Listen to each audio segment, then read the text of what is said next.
Welcome to Fortune Forecast. I am Daisy, your hostess, and in this video, I bring to you a new book to the channel.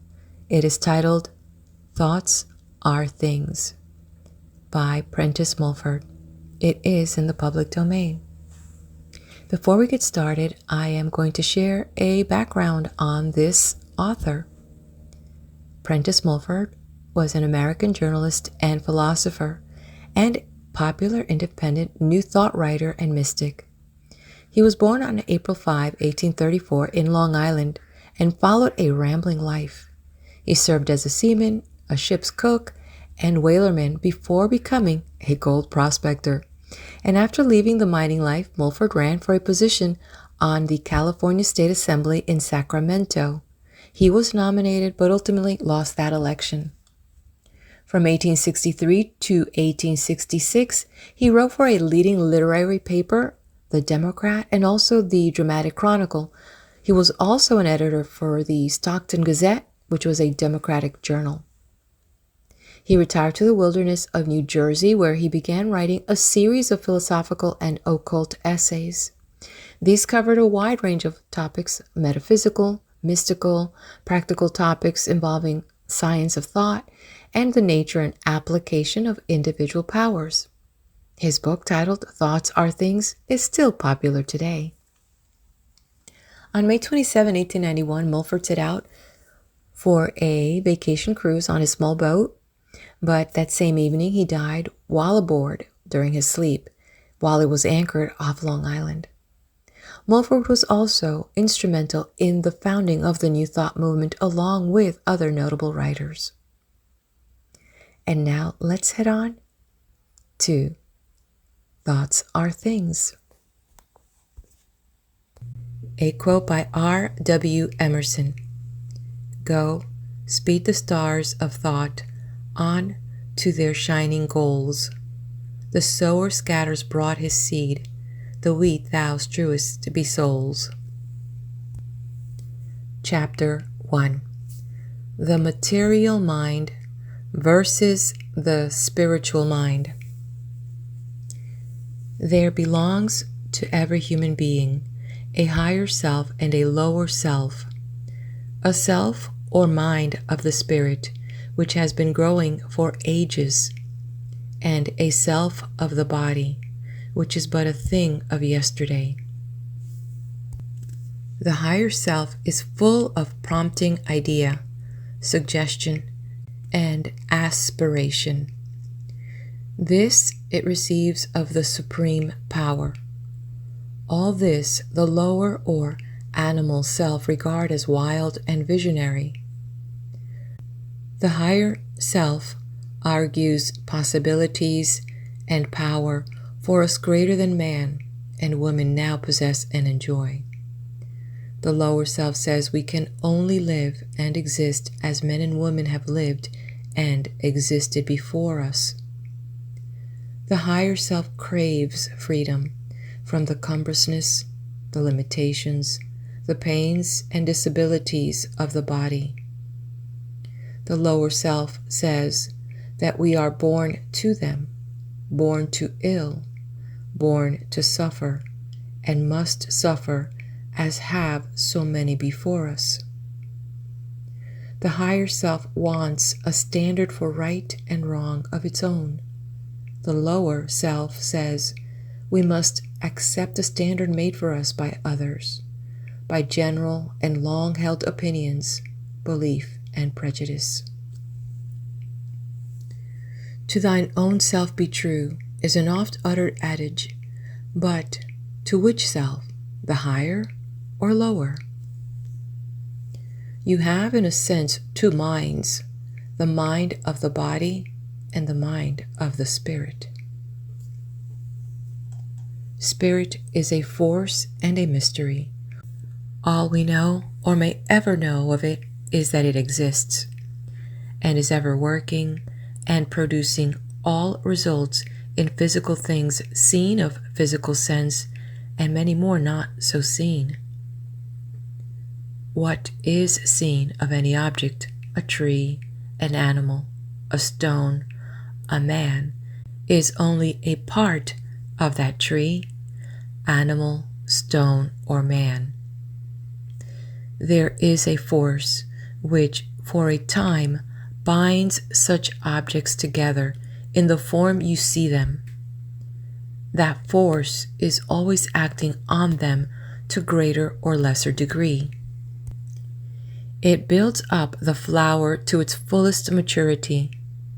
Its cessation to act on the flower or tree causes what we call decay. It is constantly changing the shape of all forms of what are called organized matter. An animal, a plant, a human being are not in physical shape this month or this year what they will be next month or next year. This ever-acting, ever-varying force, which lies behind and, in a sense, creates all forms of matter, we call spirit. To see, reason, and judge of life and things in the knowledge of this force makes what is termed the spiritual mind.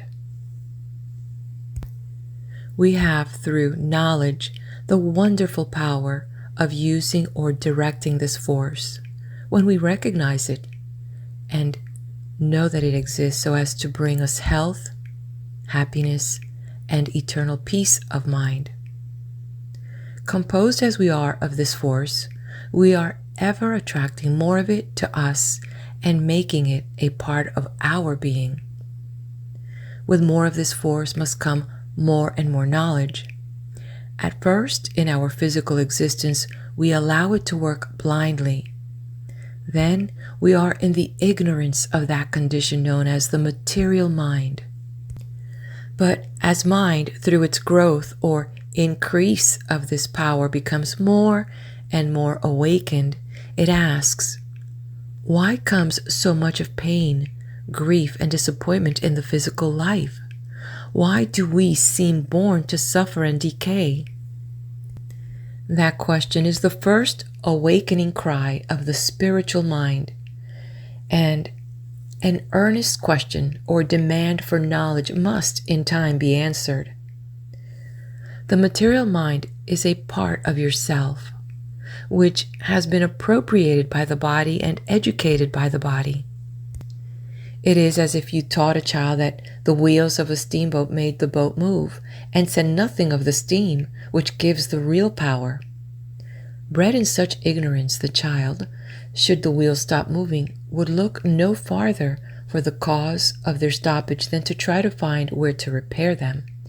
Very much as now, so many depend entirely on repair of the physical body to ensure its healthy, vigorous movement, never dreaming that the imperfection lies in the real motive power, the mind.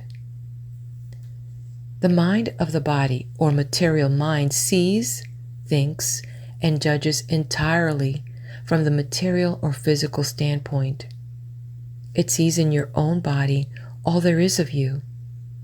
The spiritual mind sees the body as an instrument for the mind or real self to use in dealing with material things. The material mind sees in the death of the body an end of all there is of you. The spiritual mind sees in the death of the body only the falling off from the spirit of a worn-out instrument. It knows that you exist as before, only invisible to the physical eye. The material mind sees your physical strength as coming entirely from your muscle and sinews and not from source without your body. It sees in such persuasive power as you may have with tongue or pen, the only force you possess for dealing with people to accomplish results. The spiritual mind will know in time that your thought influences people for or against your interest, though their bodies are thousands of miles distant. The material mind does not regard its thought as an actual element as real as air or water. The spiritual mind knows that every one of its 1,000 daily secret thoughts are real things acting on the minds of the persons they are sent to. The spiritual mind knows that matter or the material is only an expression of spirit or force, that such matter is ever changing in accordance with the spirit that makes or externalizes itself in the form we call matter. And therefore, if the thought of health, strength, and recuperation is constantly held to in the mind, such thought of health, strength, and rejuvenation will express itself in the body, making maturity never ceasing, vigor never ending, and the keenness of every physical sense ever increasing. The material mind thinks matter, or that which is known by our physical senses, to be the largest part of what exists. The spiritual mind regards matter as the coarser or cruder expression of spirit, and the smallest part of what really exists. The material mind is made sad at the contemplation of decay. The spiritual mind attaches little importance to decay, knowing in such decay that spirit, or the moving force in all things, is simply taking the dead body or the rotten tree to pieces, and that it will build them up again, as before, temporarily into some other new physical form of life and beauty. The mind of the body thinks that its physical senses of seeing, hearing, and feeling constitute all the senses you possess. The higher mind, or mind of the spirit, knows that it possesses other senses akin to those of physical sight and hearing, but more powerful and far-reaching. The mind of the body has been variously termed the material mind, the mortal mind, and the carnal mind. All these refer to the same mind, or, in other words, to that part of your real self which has been educated in error by the body. If you had been born and bred entirely among people who believed that the earth was a flat surface and did not revolve around the sun, you would, in the earlier years of your physical growth, believe as they did. Exactly in such fashion do you, in your earlier years, absorb the thought and belief of those nearest you, who think that the body is all there is of them, and judge everything by its physical interpretation to them. This makes your material mind. The material mind, seeing what seems to it depth, dissolution, and decay in all human organization, and ignorant of the fact that the real self, or intelligence, has in such seeming death only cast off a worn-out envelope, thinks that decay and death is the ultimate of all humanity. For such reason, it cannot avoid a gloom or sadness coming of such error, which now pervades so much of human life at present. One result or reaction from such gloom born of hopelessness is a reckless spirit, forgetting every possible gratification and pleasure, regardless of right and justice, so long as the present body lasts. This is a great mistake. All pleasure so gained cannot be lasting. It brings, besides, 100-fold more misery and disappointment. The spiritual mind teaches that pleasure is the great aim of existence, but it points out ways and means for the gaining lasting happiness other than those coming of the teaching of the material mind. The spiritual mind, or mind opened to higher and newer forces of life, teaches that there is a law regulating the exercise of every physical sense. When we learn and follow this law, our gratifications and possessions do not prove sources of greater pain than happiness, as they do to so many. By the spiritual mind is meant a clearer mental sight of things and forces existing both in us and the universe, and of which the race, for the most part, has been in total ignorance. We have now but a glimpse of these forces, those of some being relatively a little clearer than those of others. But enough has been shown to convince a few that the real and existing causes for humanity's sickness, sorrow, and disappointment have not in the past been seen at all. In other words, the race has been as children, fancying that the miller inside was turning the arms of the windmill because some person had so told them, so taught there would remain in total ignorance that the wind was the motive power. This illustration is not all an overdrawn picture of the existing ignorance, which rejects the idea that thought is an element all about us plentiful as air, and that as blindly directed by individuals and masses of individuals in the domain of material mind or ignorance, it is turning the windmill's arms, sometimes in one direction, sometimes in another, sometimes with good and sometimes with evil results. A suit of clothes is not the body that wears such suit, yet the material mind reasons very much in this way. It knows of no such thing as clothing for the spirit, for it does not know that body and spirit are two distinct things. It reasons that the suit of clothing, the body, is all there is of the man or woman. When that man or woman tumbles to pieces through weakness, it sees only the suit of clothes so going to pieces, and all its effort to make that man or woman stronger are put on the suit instead of making effort to reinforce the power within which has made the suit. There are probably no two individuals precisely alike as regards the relative condition or action on them of their material and spiritual minds. With some, the spiritual seems not at all awakened.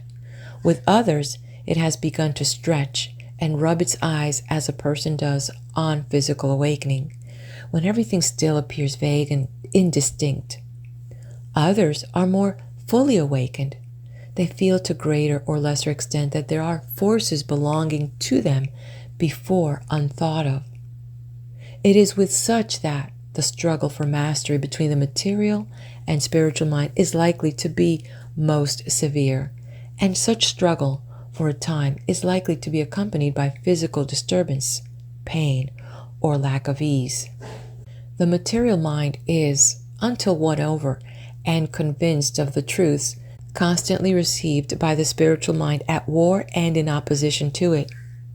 The ignorant part of yourself dislikes very much to give up its long accustomed habits of thinking. It costs a struggle in any case at first to own that we have been mistaken and give up views long held to. The material mind wants to more on a rut of life and idea, as it always has done, and as thousands are now doing. It dislikes change more and more as the crust of the old thought held from year to year grows more thickly over it. It wants to live on and on in the house it has inhabited for years, dress in the fashion of the past, go to business and return year in and year out at precisely the same hour. It rejects and despises, after a certain age, the idea of learning any new accomplishments, such as painting or music, whose greatest use is to divert the mind, rest it, and enable you to live in other departments of being. All this being apart from the pleasure also given you as the mind or spirit teaches the body more and more skill and expertness in the art you pursue. The material mind sees as the principal use of any art only a means to bring money, and not in such art a means for giving variety to life, dispelling weariness, resting that portion of the mind devoted to other business, improving health, and increasing vigor of mind and body. It holds to the idea of being too old to learn. This is the condition of so many persons who have arrived at or are past middle age. They want to settle down. They accept as inevitable the idea of growing old. Their material mind tells them that their bodies must gradually weaken, shrink from the fullness and proportion of youth, decay, and finally die. Material minds say this always has been and therefore always must be. They accept this idea wholly, say quite unconsciously, it must be. To say a thing must be is the very power that makes it. The material mind then sees the body ever as gradually decaying, even though it dislikes the picture and puts it out of sight as much as possible.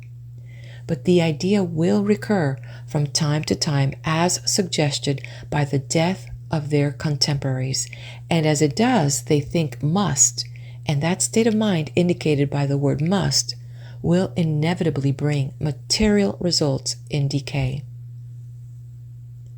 The spiritual or enlightened mind says, if you would help to drive away sickness, turn your thought as much as you can on health, strength, and vigor, and on strong, healthy, vigorous mental things, such as moving clouds, fresh breezes, the cascade, the ocean surge, on woodland scenes and growing healthy trees, on birds full of life and motion.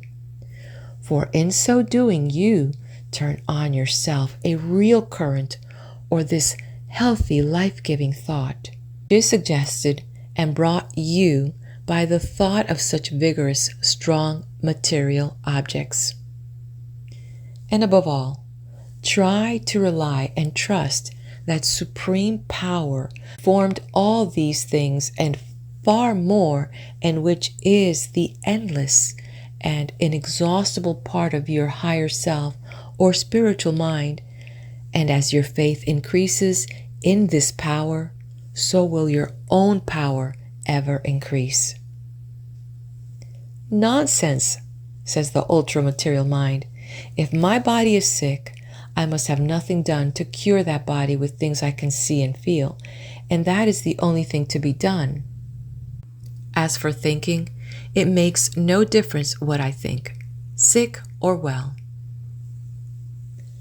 At present, in such a case, a mind whose sense of these truths new to it has just commenced to be awakened, will, in many cases, allow itself to be for a time overpowered and ridiculed out of such an idea by its own material mind or uneducated part of itself. And in this, it is very likely to be assisted by other material minds who have not woke up at all to these truths, and who are temporarily all the stronger through the positiveness of ignorance. These are as people who cannot see as far ahead as one may with a telescope, and who may be perfectly honest in their disbelief regarding what the person with the telescope does see. Though such people do not speak a word or argue against the belief or the partly awakened mind, still their thought acts on such a mind as a bar or blind to these glimpses of the truth. But when the spiritual mind has once commenced to awaken, nothing can stop its further waking, though the material may for a time retard it. Your real self may not at times be where your body is, says the spiritual mind. It is where your mind is, in the store, the office, the workshop, or with some person to whom you are strongly attached. All of these may be in towns or cities far from the one your body resides in. Your real self moves with inconceivable rapidity as your thought moves. Nonsense, says your material mind. I myself am wherever my body is and nowhere else. Many a thought or idea that you reject as visionary or as a whim or fancy comes of the prompting of your spiritual mind. It is your material mind that rejects it. No such idea comes but that there is a truth in it. but that truth we may not be able to carry out to a relative perfection immediately. 200 years ago, some mind may have seen the use of steam as a motive power, but that motive power could not then have been carried out as it is today. A certain previous growth was necessary, a growth and improvement in the manufacture of iron, in the construction of roads, and in the needs of the people. But the idea was a truth, held to by various minds. It has brought steam as a motive power to its present relative perfection. It has struggled against and overcome every argument and obstacle placed in its way by dull, material, plodding minds. When you entertain any idea and say to yourself in substance, "Well, such a thing may be, though I cannot now see it," you remove a great barrier to the carrying out and realization by yourself of the new and strange possibilities in store for you. The spiritual mind today sees belonging to itself a power for accomplishing any and all results in the physical world, greater than the masses dream of. It seems that as regards life possibilities, we are still in dense ignorance.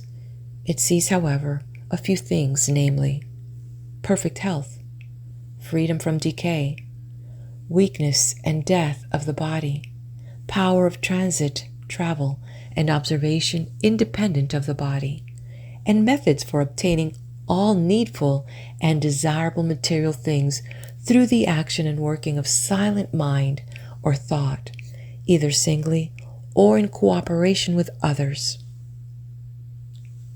The condition of mind to be desired is the entire dominancy of the spiritual mind. But this does not imply dominancy or control in any sense of tyrannical mastership of the material mind by the spiritual mind.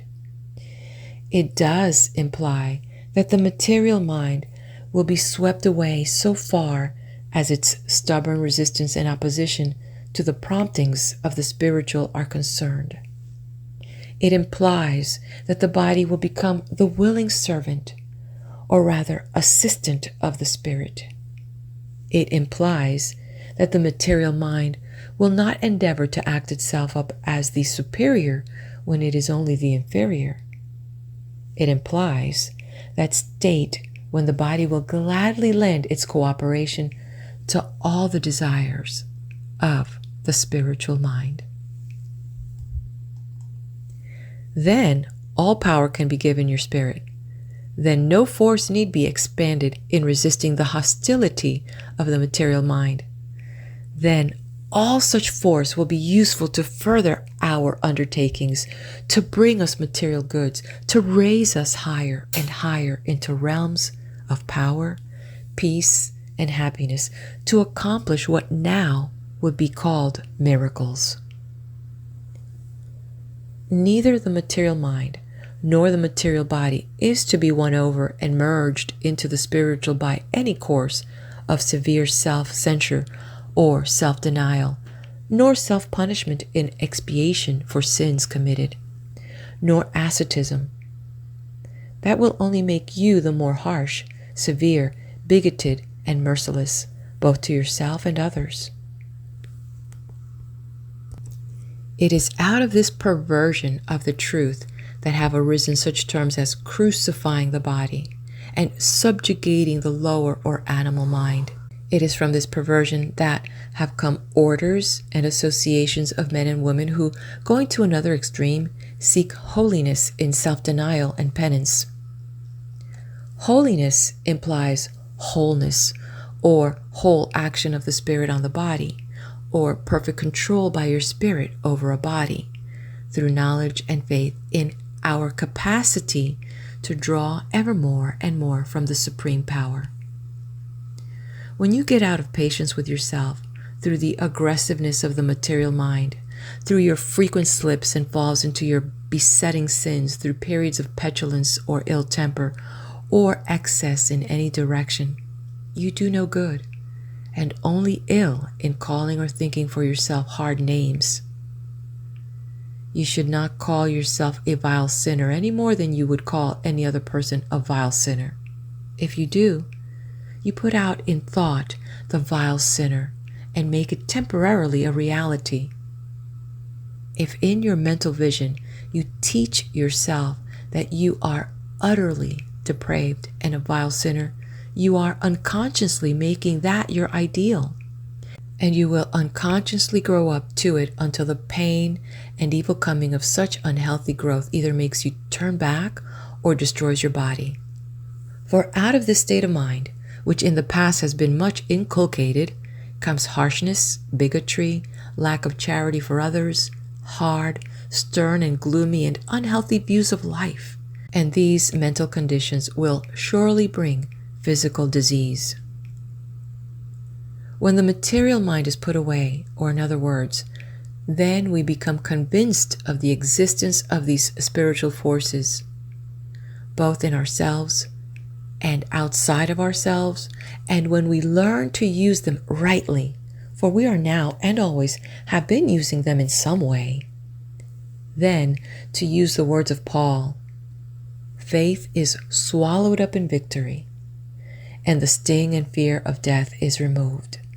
Life becomes then one glorious advance forward from the pleasure of today to the greater pleasure of tomorrow, and the phrase to live means only to enjoy. End of chapter 1. Before you head over to the next video, hit that like button. Leave me a comment. Tell me what is your takeaway from this chapter.